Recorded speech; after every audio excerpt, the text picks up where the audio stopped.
шығайын деп тұр. Ал оның қарсыласы Мията есімді залдағы жасөспірімдер арасындағы ең мықты боксер болады. Такамура Иппода ешқандай шанс жоқ екендігін түсініп, қорғауда жүруге кеңес береді де, бір раундта 4 рет құласа, ұтылатындығын түсіндіреді. Раунд басталғанда кеңестің бәрі бастан шығып кетіп, Иппо Миятаға қарсы малтай бастайды. Иппо қорғануды мүлдем білмегендіктен басын жапқанда ішіне, ал ішін жапқанда басына соққы жеп нокдаунға ұшады. Бұндай соққыны бұрын көрмеген Иппо қатты боксер болғысы келгендіктен таза мінезінің көмегімен аяғына тұрады. Такамура қанша кеңес берсе де, Иппо уже екінші нокдаунға ұшып, Мията жеңдім деп ойлап тұрғанда, Иппо қайтадан аяғына тұрып, қатал тренердің жүрегі пішнә болып кетеді. Боксты тамашалап тұрған басқа боксерлар какой-то бір новичоктың соққыларға шыдап тұрғаны, Миятаның соққысы әлсіз деген сөз деп Миятаны мазақ қыла бастайды. Нәтижесінде Мията ашуланып кетіп, бүкіл күшімен соққыларын жаудыра бастайды. Бірақ сонда да Иппо қайсарлықпен соққыларға шыдап,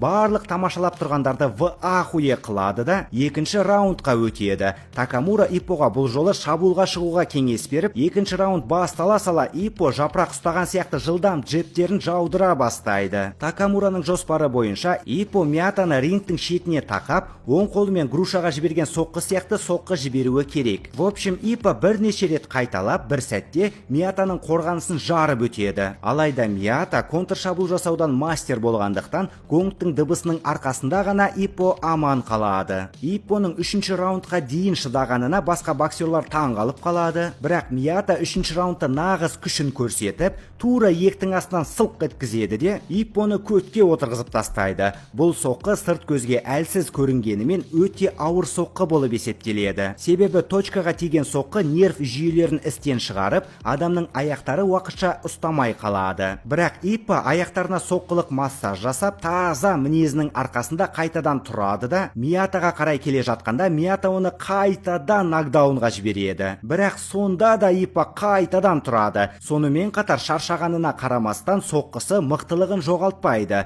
Бірақ нәтижесінде бәрібір тәжірибе өзінікін алып, Мията Иппоны ұйқыға жібереді. Иппоның жеңілгені таң қалатын жағдай емес, бірақ Иппоның қайсар мінезі тренерға ұнап қалып, тренер Такамураға нағыз боксер болатын жігіт алып келгеніне алғыс айтып, ертеңнен